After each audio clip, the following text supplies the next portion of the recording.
Story 1. My scenario does not quite fit the bill, but I am a female business owner with a male business partner. I have had a few customers from the dark ages and representatives who asked to speak to my boss. But the worst was a man who snapped his fingers and told me to put the kettle on, girlie. Needless to say, he did not get his cup of tea, and he certainly did not receive the discount he asked for. Story 2. A while back, my wife and I visited local dealerships to find a replacement for her 2006 Nissan Subcompact. I told each salesperson we were shopping for a daily driver for her. The Honda dealership was stereotypical. The salesperson said, "We can't even let her take a test drive unless she shows intent to buy." The Ford dealership ignored her completely and tried to sell me a Mustang. At Toyota, they assumed we wanted a family-oriented vehicle. At Mazda, I told the salesperson the same thing. He immediately nodded, turned to her, asked what she was looking for, and listened. He did not ask me anything for the rest of the visit, focusing entirely on her and answering her questions. He did not rush her or push her toward a different model. Because of that salesperson, we will probably get her a Soul Red Mazda 3. Story 3. We wanted a fence around our house. I have always worked from home, and my husband has always worked in a field where he cannot take time to meet with contractors. He and I agreed on terms up front, and I made decisions from there. It matters in this story because I make more than my husband. We had already chosen the company based on various factors. A man came to give an estimate during a workday, and the price was less than we expected. I was ready to sign the papers, and he said he would rather speak to my husband about the numbers and get his signature because he would be the one paying for it. I asked him to leave my property and never come back. Story 4. When I was a baby, for some reason I would not latch when my mother breastfed me, so I was not eating well. The doctor completely ignored my mother and only spoke to my father because she said my mother was too hysterical. My father was on the verge of finding out what that looked like. Story 5. My husband and I took our daughter to urgent care for stitches. My husband was holding our child while I checked her in on the front desk tablet. The front desk attendant looked at my husband and asked for the insurance card. "We are covered under my insurance," so I handed him the card. Then he told my husband the copayment, addressing him and looking past me, even though I was the one standing at the desk. I pulled out my card with my name on it and paid. He was rude. Story 6. I took my colleague out to lunch. He was not a subordinate. We were at the same level. However, I had a company card and he did not because of the nature of our jobs. When the bill arrived, the server handed it to him because she assumed he would pay. He graciously took the bill, handed it to me, and said, "She is the boss." Felt validating for me, and he ended up with a free lunch. Story 7. I've been on the flip side of this. For years, I worked at bicycle shops and regularly sold some expensive bikes. One day, a couple came in. The wife was interested in a bike, and it quickly became apparent that the husband was overpowering and domineering. He kept saying she wanted this or did not want that, and so on. When it became clear she was not allowed to speak, I let the husband ask the questions and answered directly to the wife. I physically turned to her, made eye contact, and deliberately ignored the husband. She loved it. She lit up, engaged with me, and genuinely enjoyed learning about riding and getting into a new sport and hobby. Story 8.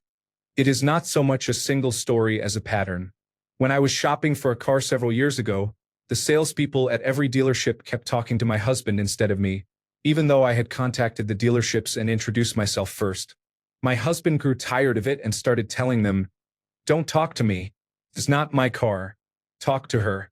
I ended up buying from a saleswoman who treated us equally until she quickly realized my husband was not involved in the decision. Story 9. 25 years ago, my husband and I were looking for our first house. He had just graduated and still had student debt. I had been practicing law and had $20,000 saved for the down payment. The real estate agent only spoke to my husband, even when I asked questions. At one house, we went to look at the basement, and the agent said, "You do not want to go there because it has spiders." I told my husband that I would never buy a house from that agent. Later, the agent ran for office, and I told everyone the story, including a woman who called me randomly to promote his candidacy. Turned out she was his mother. It was a small thing but indicative of his attitude toward women. Story 10. I hope this doesn't get buried because it's my absolute favorite thing. My husband and I were buying a new mattress. It was a joint decision on the feel, but I made the call on price, warranty, and other details because I was paying for it. In other words, all the stuff we actually needed the salesperson for. The salesperson was a fine guy, old-fashioned and not overtly rude, but he was definitely talking to my husband more than to me, the one with the money. I noticed, but I'm used to it. I was going to get my information and pay him. My husband, bless him, wandered away, all floaty like he'd never seen a furniture store before. Then he came back and said he needed some money because he was going to check out a decorative item in the other part of the store. I was weirded out because I had never seen him care about a lamp enough to examine it on his own, and we don't do that. But I handed him some cash. The salesperson immediately stopped paying attention to my husband. Suddenly, in his mind, I was wearing all the pants. He started asking me what I did for a living, and I was able to negotiate a slightly lower price. I love my husband so much. He knew exactly what he was doing. Story 11. This happened to my mom when we went to look at colleges. The admissions officer opened by shaking my dad's hand, constantly directed questions to my dad, and looked to him for confirmation whenever my mom spoke. My mom is de facto the money person in our family. She manages the family finances and investments and was far more qualified to comment on student loans and the expected family contribution. When we left the meeting, she was furious that she had to fight the admissions officer just to have a normal conversation. Story 12. My husband and I had our backyard completely dug up and re-landscaped when we bought our house. The landscaper was an older man, probably around my father's age, and my husband and I were relatively young to be homeowners, so I could understand his condescending attitude. When he came over the first time to do the estimate, he almost exclusively addressed my husband, even though I had made it clear I was the one doing the design and knew what I wanted. When the work was done and I paid him, he kept looking behind me for my husband and almost did not give me the aftercare instructions for the new sod, saying he wanted to make sure it was done right so he would email them to my husband. I finally snapped, "Give me the piece of paper, Bruce. I am the one who will be home during the day to do it." I worked nights at the time. He reluctantly handed it over and called my husband the next day to make sure the lawn got watered. My husband told him, "You will have to ask her, Bruce. She told you she would do it," and hung up. I had indeed done it. Story 13. In August, I bought a new truck and took my boyfriend with me. He is white and I am Mexican. We arrived at the dealership and I asked about the Explorer they had front and center. A salesman came over and asked my boyfriend a bunch of questions. He told him it was for me, and I was ignored for the entire conversation. I got up and started looking at the truck. A Hispanic salesman came and asked if I needed help. I was out of there within 1.5 hours, keys in hand. I found my boyfriend with the other salesman. I looked at him and said, "I bought the one I wanted. Manny G got me squared away." The look of utter disappointment and anger on the other man's face was worth it. My boyfriend chuckled and said, "I told you she was the one buying. Manny, you were great." Story 14. At work, I manage several facility systems in our building, for example, air handlers and water purification. I was meeting a new vendor, let us call him Pat, who was servicing one of the systems I oversaw. Pat had already met the facilities engineer, who was also a man, so this coworker was introducing me to him. Instead of talking directly to me, Pat turned to my coworker after shaking my hand and asked, "And what does she do here?" A few weeks later, he had the unpleasant opportunity to learn that I am the one who calls him when his company falls through and does not deliver. Needless to say, I was not overly polite when Pat failed to do his job. Edit. Laughing my ass off. You all are making me laugh. Thank you for the stories and the get-fucked wishes for Pat. Story 15. We were considering replacing our roof and found a metal roofing company running a promotion. I scheduled an estimate and answered all of his questions, but he refused to give a quote without my husband present, saying we needed to sign before he left to get the best price and insisting on returning the next day when my husband would be home. I called the main office after he left and said I was not interested in high-pressure sales tactics. I just wanted a quote, and if they would not give one to the person who would be paying, they should not bother returning. I never saw them again. The 3 other roofing companies I contacted had no problem dealing solely with me. Story 16. Not a client per se. I am a 38-year-old woman who caught some hunters trespassing on my property. I was not rude to them. I just waved from the other side of the field. The next day, they showed up at my house. One gestured toward the police car in the driveway and asked to speak to my husband about hunting in our woods. I told them they could talk to him if they wanted, but that was my cruiser and this was my land, not his. They still insisted on getting permission from my husband. Story 17. We were buying a car for me. We paid for it outright but financed the minimum amount because they had a deal that took $1,500 off if we financed through them. We paid the balance the next month, but we still had to sit in the salesman's office for a long time answering questions. The salesman was great in every other way. He was hands-off and no pressure. We had walked away from several other dealers when they pressured us.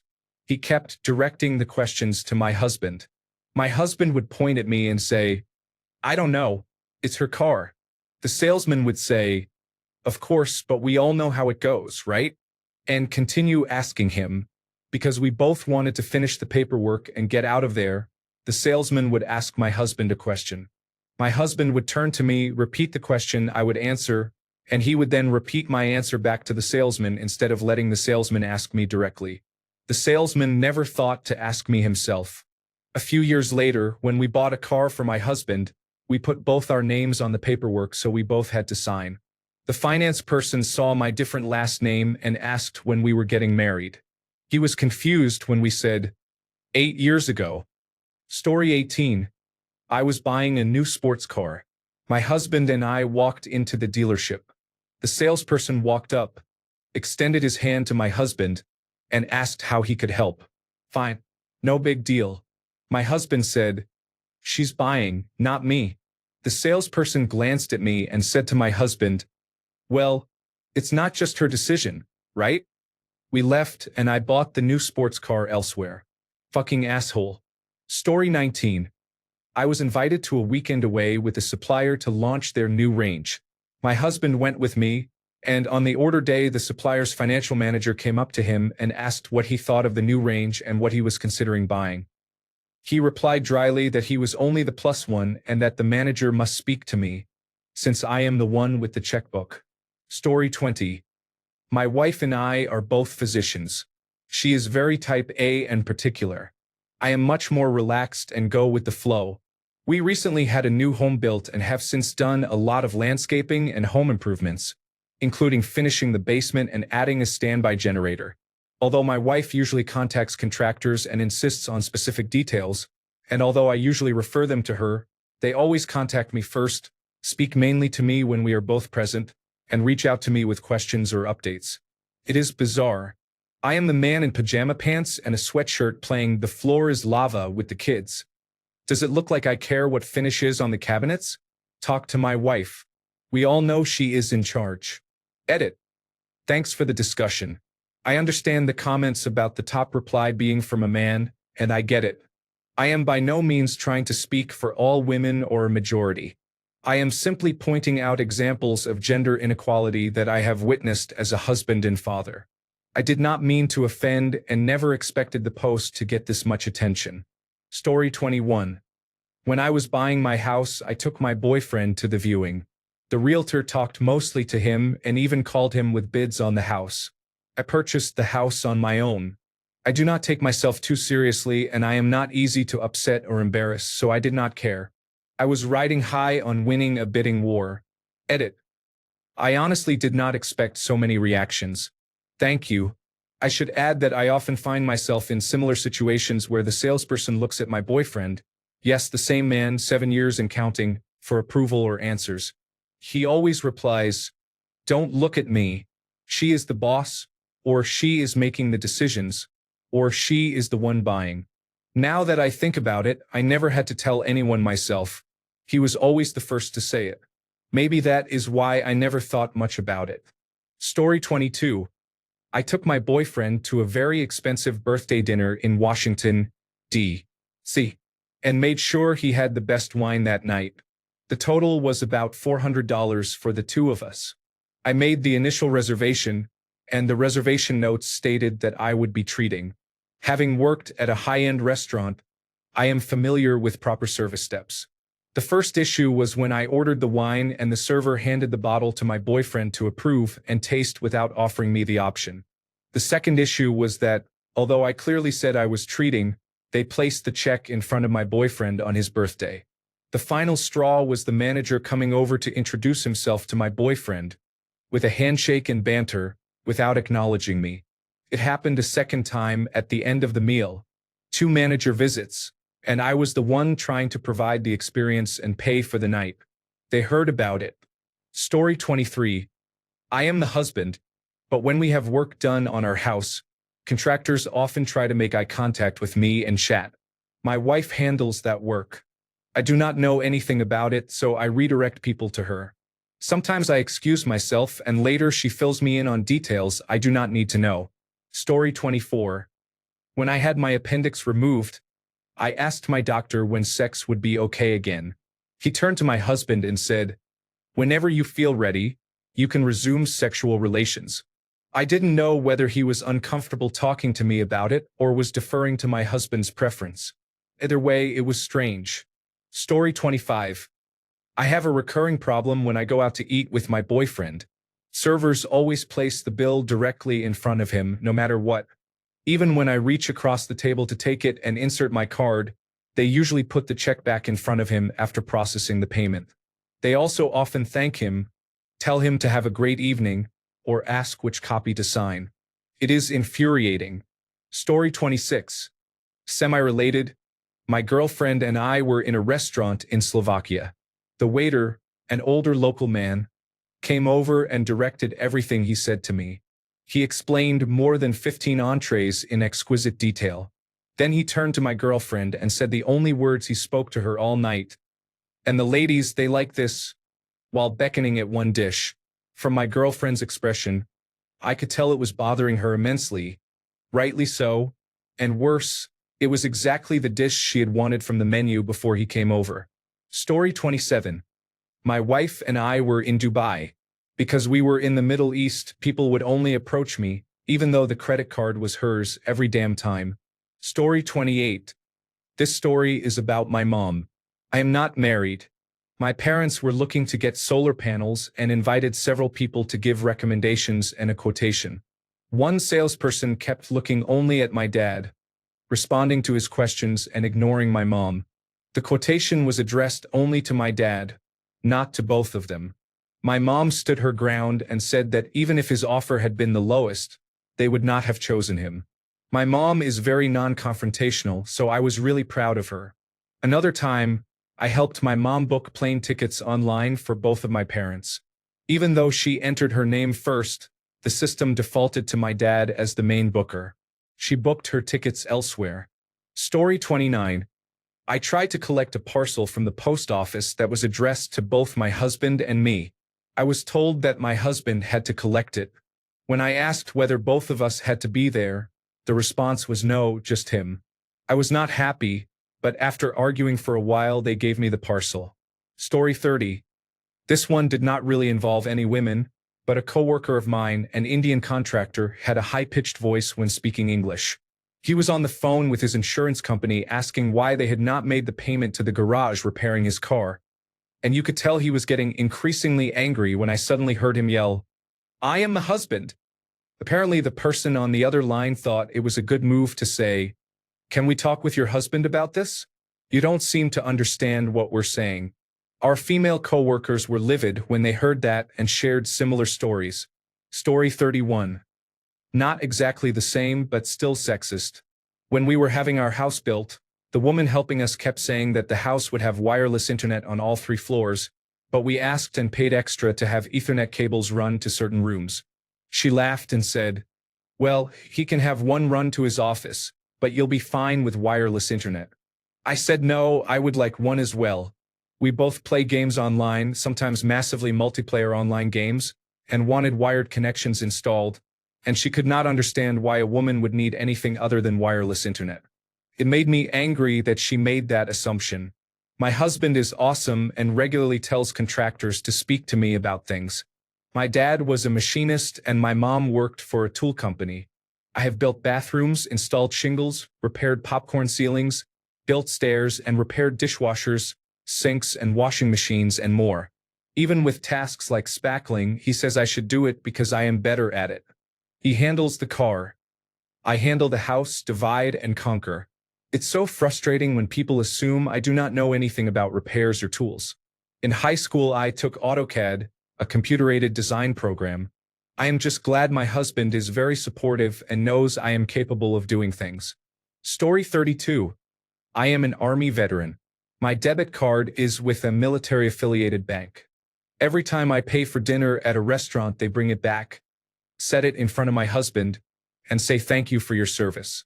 My husband was never in the military. The card has my name on it, and sometimes they even watch me pull it out of my bag. I have also been by myself, paid for something with the card, and had the person see the card, look at me, and ask if my husband or father was in the military. Now, thank you. To be clear, I do not want or need to be thanked for my service. Story 33. During my architecture internship, we worked for a couple who wanted to renovate. The person paying was the wife, but my senior kept consulting the husband about everything until one day the wife snapped because the husband had changed her design and told my senior the change came from her. He was trying to pocket some of the money for himself. Lesson learned. Always include both sides when your clients are a couple. Story 34. Not exactly the scenario, but it still rankles me. There was a particular car I wanted with a manual transmission, which was hard to find. One was at a local dealer near my office, so I stopped in during my lunch hour to see what they would do on price. At the time, I was a young professional woman in my 20s. The car was for me and I was paying cash. I wandered in around noon on a Tuesday. No one even acknowledged my presence, and there was no one else in the showroom. Finally, I went up to a salesperson and asked if they still had the model in stock. The man looked at me and, in a very condescending tone, said, "Oh, honey, you do not want that car. It has a manual transmission. Let me show you these others that would be better for you." After the initial shock, I said, "First, my name is not Honey. I have a name you would have known if you had bothered to ask. Second, I know what I want and do not need you to tell me. I think we are done here." With that, I walked out. I ended up finding the same model with a manual transmission at another dealership about an hour from my house. It was worth the drive. I did most of the deal over the phone. The salesperson did not care that I was female. We agreed on a price and the deal was done. I drove that car until it died about 10 years later. The first dealership went out of business about a year later. I cannot say I am surprised. Story 35. This is not a spousal issue, but I work on male-skewing television shows and many of my colleagues are male. It happens occasionally, but there is one really consistent instance. We hire local drone operators all over the United States and around the world. I am the showrunner and I direct the shows, so when we meet our drone team, I give them an overview of what we are looking for in the shot. Conservatively, 75% of the time follow-up questions are directed to my male colleagues. No matter where we go, it happens. My colleagues now stare back, let it get awkward, and then tell the operator to ask me. Thank you for the award and the kind comments. Story 36. Anytime I have bought a vehicle or obtained parts from a parts counter, someone often asks where my husband is.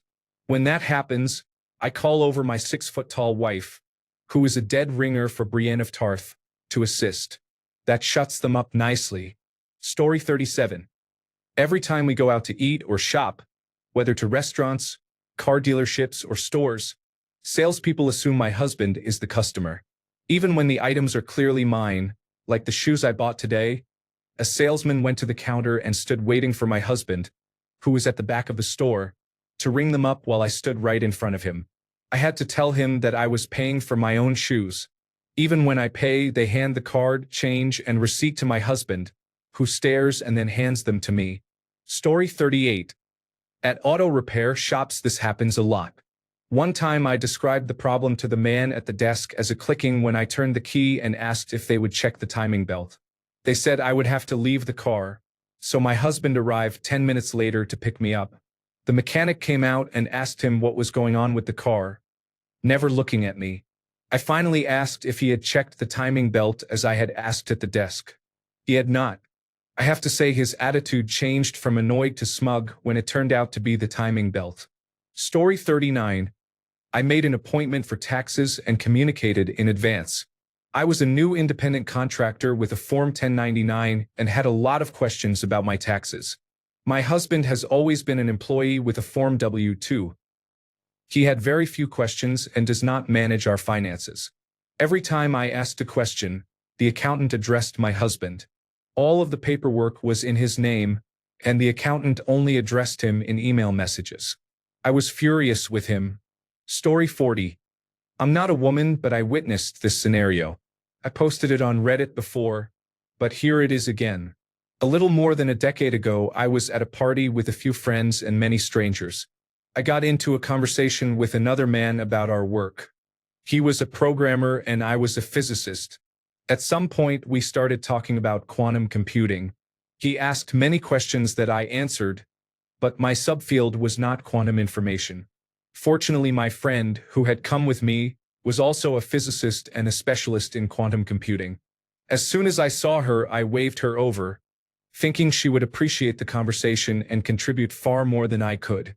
Even after I introduced her as a fellow physicist and an expert in quantum computing, the man kept asking me questions. I kept saying I had no clue and directing questions to my friend, who was the expert. I deflected 3 or 4 questions before he got the hint that he was addressing the wrong person. He changed his strategy. Instead of asking me about quantum information science, he started trying to show off to her what he knew. In his mind, this flipped from an opportunity to learn into an opportunity to flirt and impress by showing off his limited knowledge. He was mansplain-flirting quantum information science to a woman who had literally built and programmed, at the time, one of the world's only functioning multi-qubit quantum computers. I wish I could say she reacted strongly, but this happened so often that she was accustomed to it. She just laughed and went to get another beer. Story 41. I was the person in the scenario at a comic convention with my girlfriend. It was her idea to go because she actively collects comics. I have a pile of graphic novels but usually do not bother with individual issues. At one booth, there was an indie artist trying to sell his new book. He saw us both looking through a copy and came over to engage. He started talking to me, but then she asked him a question about the book. He gave a short answer and returned to talking to me. She looked annoyed for a moment and moved to the next booth. I set the book down and cut him off, saying that she is the comic fan and I was just looking at the drawings, and I moved on as well. Assuming I was the nerdier one was acceptable. It was still a somewhat sexist assumption, but given the traditional gender split at a comic convention, it was a reasonable guess. Once she tried to engage and he ignored her in favor of a man, that showed he was an idiot.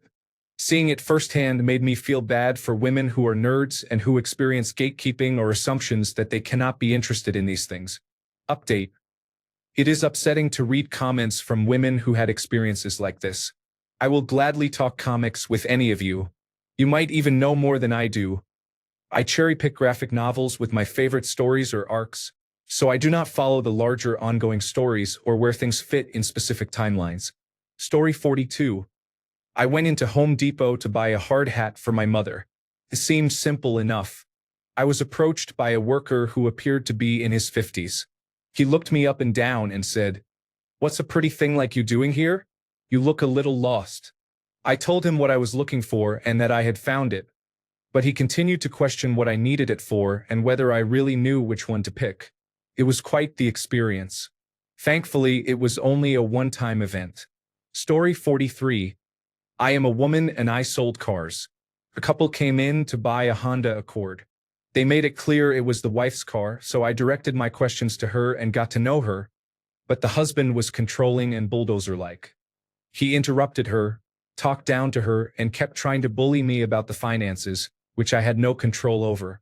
I ignored him politely and patiently, waiting for him to be quiet so I could listen to her answer.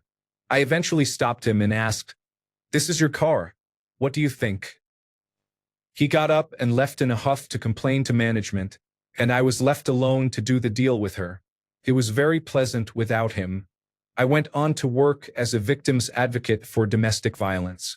Looking back, I am sure this was an abusive relationship, but I am glad I could offer her the kindness and respect she clearly did not receive. Although our interaction was brief, it felt meaningful. I think about them sometimes because I got along with her so well and disliked him. I hope she drove that Accord far away from him. Story 44.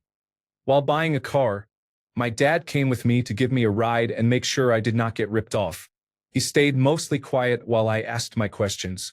Each time I asked, the salesperson turned to my dad and answered as if my dad had asked, even making eye contact with him.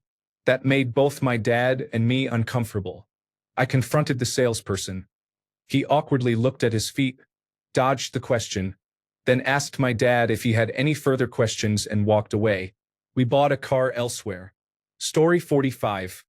This is not my story but my wife's. For clarity, I am autistic and I do not do well with interactions, especially with people I do not know. We had to get our septic tank pumped. When the technician arrived, my wife and I went outside to speak with him. I was mostly following her because my father's name was on the request and we have similar names. I assumed he would ask for our names, so I went out. The technician kept telling me details about the tank, where we lived, and our toilet habits. He said the previous tenant had flushed a large number of condoms, which I do not use. My wife explained that they were not ours and that we had just moved in. I listened but did not respond, only nodding and gesturing. He continued talking to me about how to maintain the tank, but I am not technical and did not understand him. My wife answered because she had more experience with the topic. Eventually, she stepped between him and me and addressed his comments more firmly. It was strange. She was friendly and understood what he was talking about. I was withdrawn and distracted. I guess he was as bad at picking up social cues as I am. Story 46. The bank was reporting the mortgage only on my husband's credit report, even though the mortgage is in both of our names, and we pay it 50-50. The manager was not impressed when I asked why and insisted it be fixed. He acted like it was impossible, but the next year when I checked my credit report, the mortgage appeared. It is very frustrating that we still have to fight for equality in the financial industry. Story 47. I had been looking at a car online for about a month. I really wanted it. It was 350 miles away, near where two of my children lived, so we drove up to see it. The salespeople kept talking to my husband. Finally, he said, "Look, I hate this car. I'm here to pay cash for it, but only if she is happy with the deal. I personally hope she does not get it." Then they started negotiating with me. I got it for a good price, and when the title arrived, it bore out the cliché.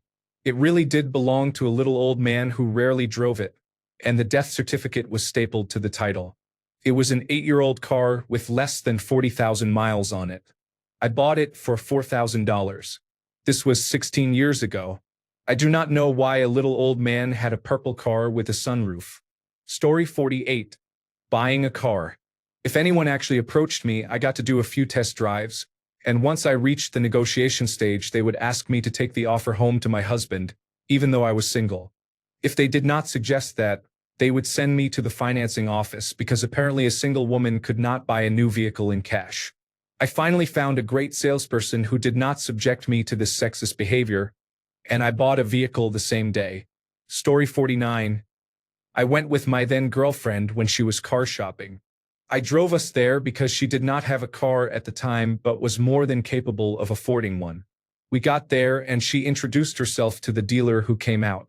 He started showing us cars, but when he talked about details like engine type and mileage, he addressed me instead of her.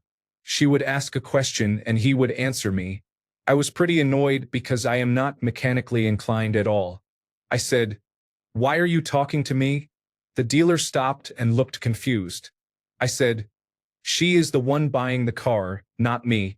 Just so you know, she is a certified diesel mechanic. She knows far more about cars than I do. Address her, not me. I'm just the ride." He stopped and then quietly talked to my girlfriend for the rest of the time. She ended up getting a Jeep Sahara. Edit.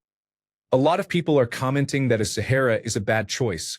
I didn't question it, and I know nothing about mechanics to agree or disagree. She is a mechanic. She likes working on cars, and she bought the car. That's all I knew. Story 50. I am not a woman, but my wife and I experience this often.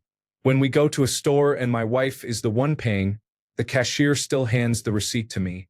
It is particularly frustrating because if my wife is paying, I am usually the one with the children, so why they hand the receipt to me is beyond me.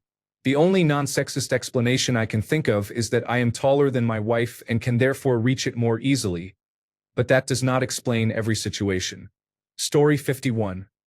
I am not married, so when I make large decisions about my house, which I own and paid for, I ask my father to come along as an advisor. I am not young, so the assumption that an older woman is less competent should not apply. Last year, I was replacing all the windows in a house built in 1935, and I made appointments with 3 different companies: a national company, a local company, and a hardware store chain. The representative from the national company focused only on my father, even though he repeatedly said that I was buying the windows and I had done the research. When we sat at the dining room table to crunch the numbers, the representative let only my father see the laptop screen. Finally, my father said he did not have his glasses. So the representative handed the laptop to him, and he then handed it to me. The local company sent a woman representative, and there was no problem once I told her it was my house. The third company sent another man who was younger than the first representative and me. Once I told him the house was mine and I would pay, he focused on me. Story 52. Several times this has happened while I was shopping for hunting knives with my brother. I was at the counter when the clerk spoke to my brother, who was 10 feet behind me and on his phone.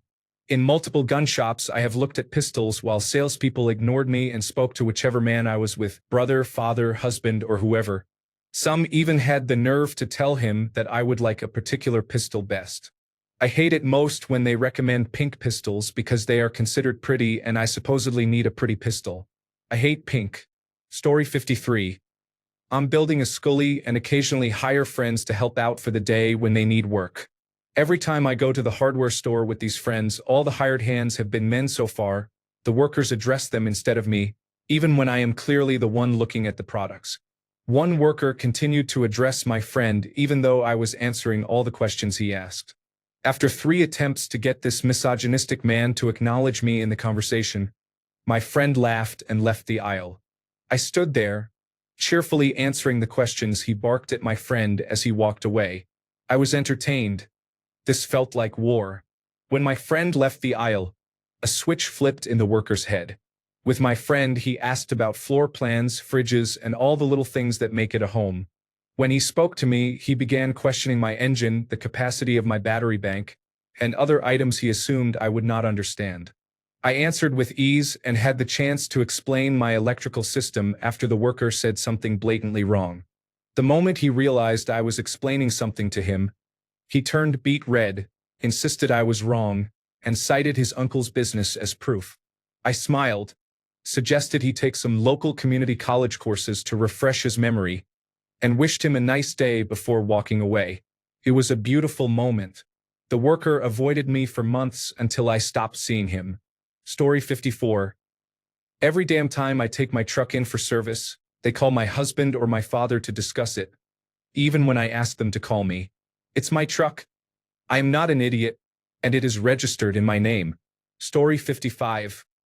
I was in the market for a new car. I had done my research and knew exactly what I wanted down to the color. I also knew how much I was willing to pay. The only question left was how much I would get for my trade-in. I walked into a car dealership near my work. A salesman approached me. I told him I wanted to buy this car with these options in this color and then asked, "How much will you give me for my trade-in?" He immediately responded, "Do not waste my time if you are not serious." I walked out. That evening, I went to a dealer near my house. I walked out 2 hours later with my new car. You can bet I called the first dealership the next day and spoke to the manager. Story 56. This has happened 2 or 3 times. I am a butch woman and sometimes get mistaken for a man. If I am in a group with my female friends and a man comes up to ask for directions, he almost always addresses me instead of the rest of the group, which I find really interesting. Story 57.